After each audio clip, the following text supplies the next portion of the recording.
guy wait for us any longer, so I want to introduce him to the show.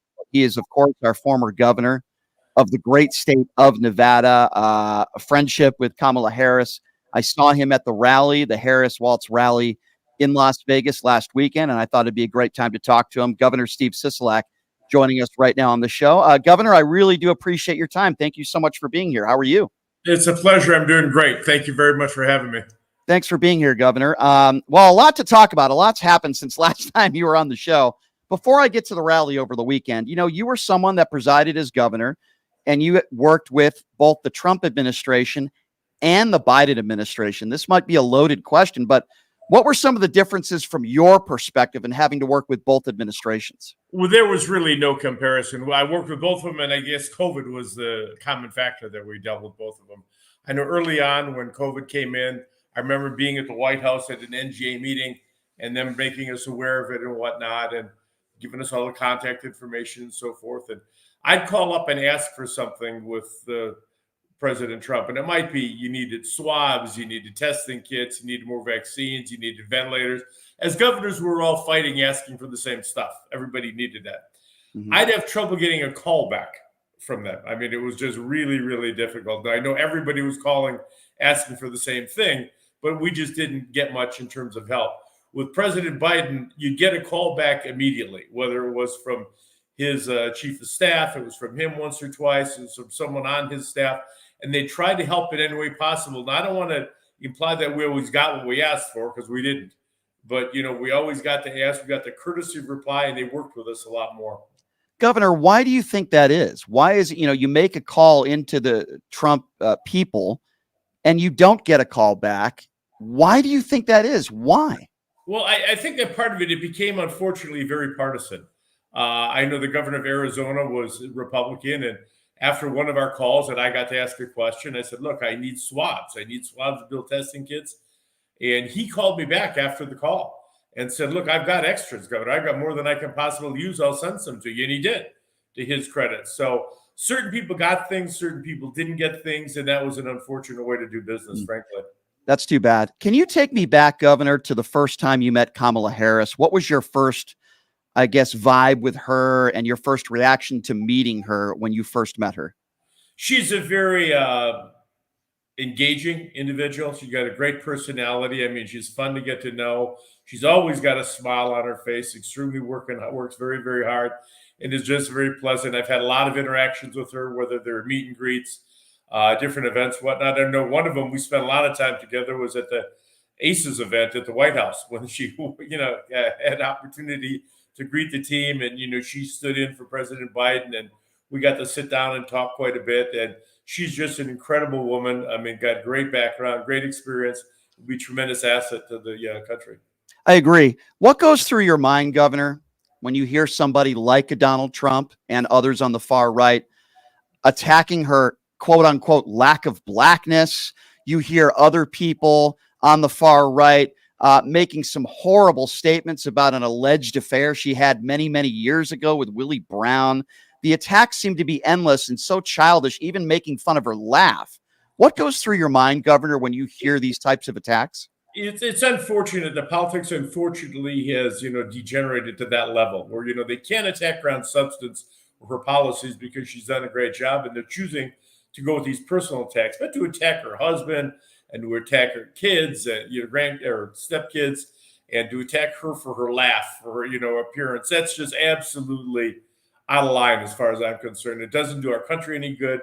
It doesn't do us any good in terms of understanding the issues and navigating through those issues. And it's unfortunate they don't talk about the difference in policies or what they want to do. Right. I agree with you. If you're just joining us, former governor of the great state of Nevada, Steve Sisolak, who knows obviously Kamala Harris very well and all the key players here. Why is it, you think, Governor, that a lot of the polls that are out, even though, the polls are tightening, that Donald Trump is still leading, it appears, in the state of Nevada? And the second part of my question is, what is it you think you can do to maybe help the Harris campaign help win this state? Well, it is very, very close across the country. It's close to Nevada. Nevada has turned a little more red recently. It was blue, then it became purple. I think it's edging towards the pinkish reddish stage right now. Donald Trump has a strong foothold here, and we've got the rural part of the state which is, very strong for the Republican, for the far right.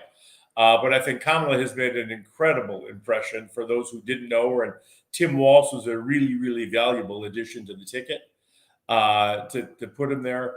I think Kamala will, as people understand better what she stands for, what she wants to do, and how she wants to get there, people are going to be more enamored with how she performs and, the opportunities that we have as electing her. What do you think of Walz as her pick as vice president, as the nominee? Was there anybody else that you thought may have been a better choice? And then going back to what I said earlier, the attacks on him, the stolen valor nonsense. What do you make of all that? I think Tim is a great guy. I got to work with him at the Democratic Governors Association. Tim is the kind of guy you'd want to sit down and have a beer with or a cup of coffee and just talk about whatever. Talk about sports. I mean, you talk about a background, a high school teacher, a football coach, won a state championship. I mean, he's a salt of the earth guy. I was a little surprised at this election because he's not as high profile as, say, Shapiro was or Kelly was. Kelly would have been better for Nevada in terms of the Western knowledge that he has, water, BLM, land, so forth and so on. Shapiro might have helped her win Pennsylvania.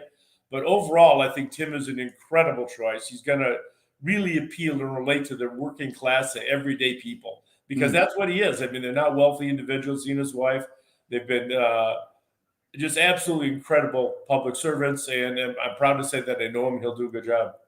You've been in politics a while now. Yeah. I don't understand the Donald Trump pick of J.D. Vance. I think J.D. Vance has hurt the campaign. He's attacked women, the cat lady comments, if you don't have kids, so on and so forth. And Trump has made so many horrible statements about so many different walks of life, right? But just from a political standpoint, why do you think Donald Trump picked J.D. Vance? And do you think he's happy with the choice right now? Well, I think now he's not happy at all. I think he's having regrets, buyer's remorse over J.D. Vance. I think he picked him because at the time, if you remember right, he was so far ahead that nobody figured, okay, we're going to have a shot of winning in Nevada, much less anywhere else in the country. And he figured he probably thought it didn't make any difference who he picked. And he went on the guidance from his kids. His son recommended JD. I guess they're friends. I think if he had to do it over again, he wouldn't pick JD Vance. I don't know who he'd pick, but he wouldn't pick him because I don't think he's brought anything to the ticket except for some problems. Agree, 100%. So you know Harris very well. A criticism I hear, and maybe it's a fair criticism, maybe it's not, I don't know, is that she hasn't done any interviews yet. She said she would by the end of the month. Obviously, she's more than capable.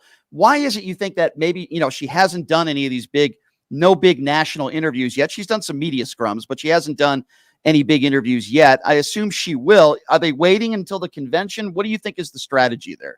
Yeah, I think, and it's tough, when you're in a position that she's in, the demands on her time are absolutely incredible. She's getting pulled in a million different directions. Her team wants her doing interviews, traveling, doing fundraisers, speaking with voters, all those sort of things. And it's a tough deal to balance all of that. I think that as we get in the convention this week, she'll be doing more interviews. She'll be talking. She certainly is not afraid to talk to the media. She's done it numerous times. I think that she's ready. She's available. But then it's a matter of, okay, who do you pick? Which station do you pick? Which network? How do you do that sort of thing? And I think you'll see her a lot in the last 2 months on network television doing interviews. I think you'll see. You think she should do? I certainly think you're right. I certainly hope so.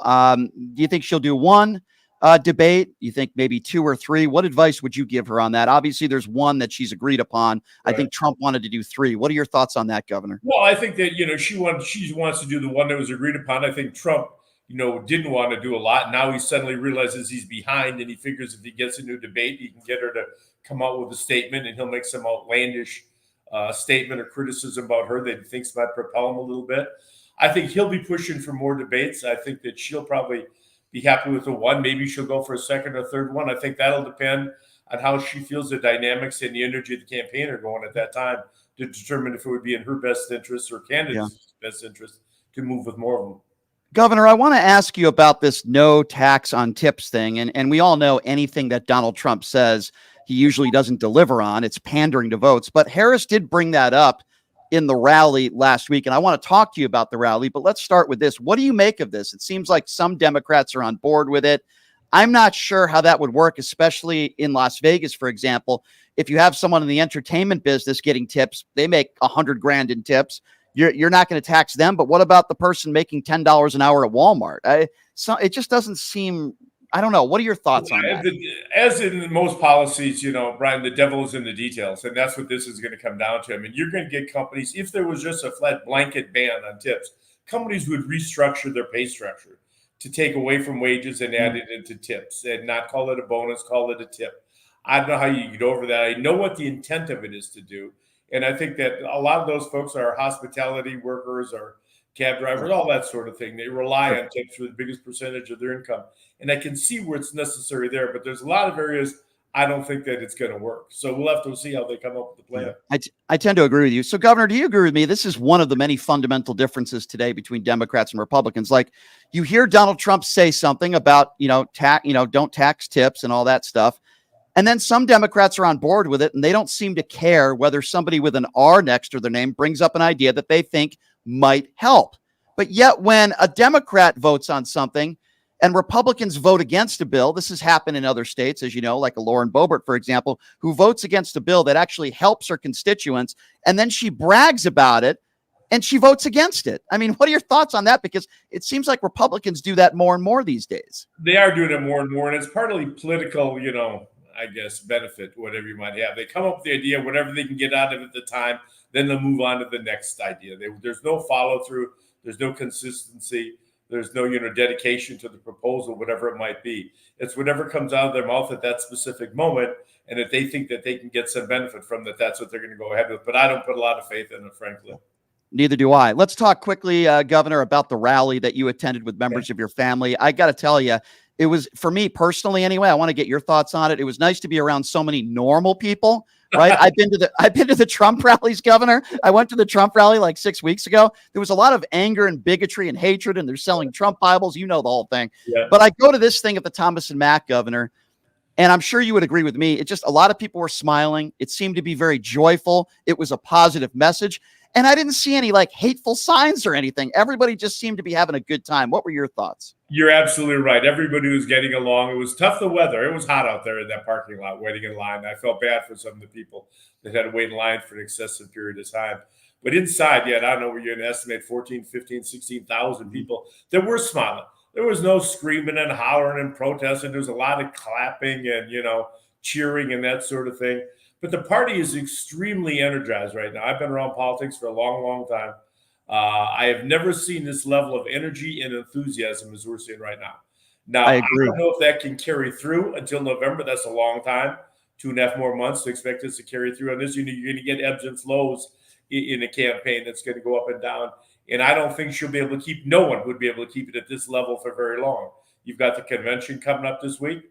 It's going to be interesting how that plays out. I know I talked to J.B. Pritzker. They're concerned about security at the convention with the protests over Gaza and so forth.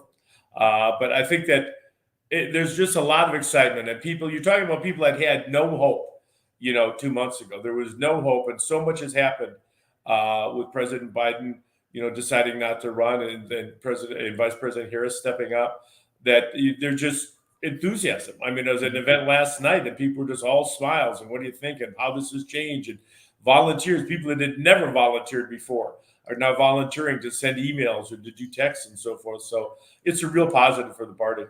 No question. Governor, I get a lot of things thrown at me on this show from MAGA Republicans sometimes, and I try to correct them. But when somebody says she was the border czar, I have my response to that. I wanted to know what your response to that from attacks on the right, calling her the border czar. Yeah, well, they're going to come up with something that I think is catchy and will, gain traction. The border and immigration has been a problem for decades. We had a chance to fix it earlier this year. Trump called in to get it not fixed, to pull people away from it. It's clearly something that has to be addressed. I think Kamala is obviously aware of the border. Everybody is aware of the border, but nobody is a czar of the border and taking care of these policies. Yes, it's one of her multitude of responsibilities, and they've done some really, really good things. But there is more work to be done on the border. I don't think anybody can argue that. I guess my final question for you, and I hate to go back to Donald Trump, but in your years as governor here, having to work with his administration, what would you say would be your biggest criticism of having to work with the Trump people when you were governor? Communication. There just wasn't good communication coming back and forth. And I don't know, from what I've told, it wasn't that way for some Republican governors, but for Democratic governors, it was hard to get good communication back and forth. He had some good staff members that were easy to work with and responsible, but of course, they take their marching orders from the president. I think communication with the Biden administration is really, really good. And even though it's important to understand, even though you don't always get what you want, you at least got to make your case and tell your story and set the groundwork for further communication and dialogue in the future.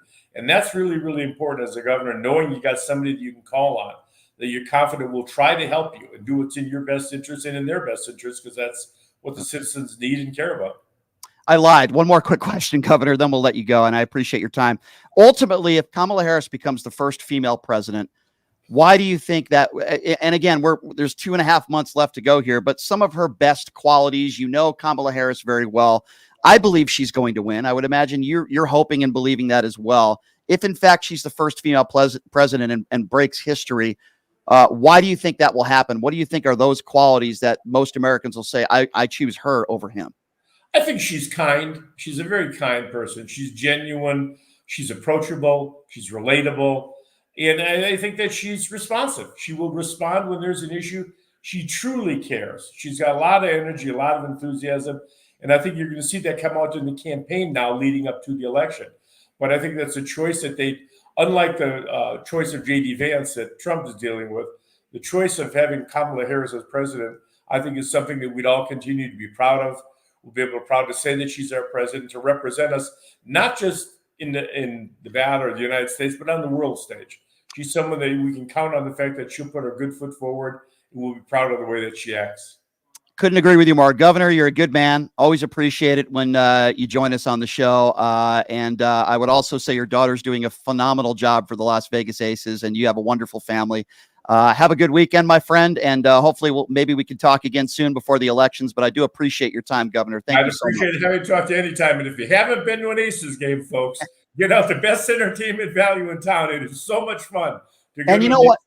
You walk the talk, Governor. I see you at. I'm sorry, I have to bring this up.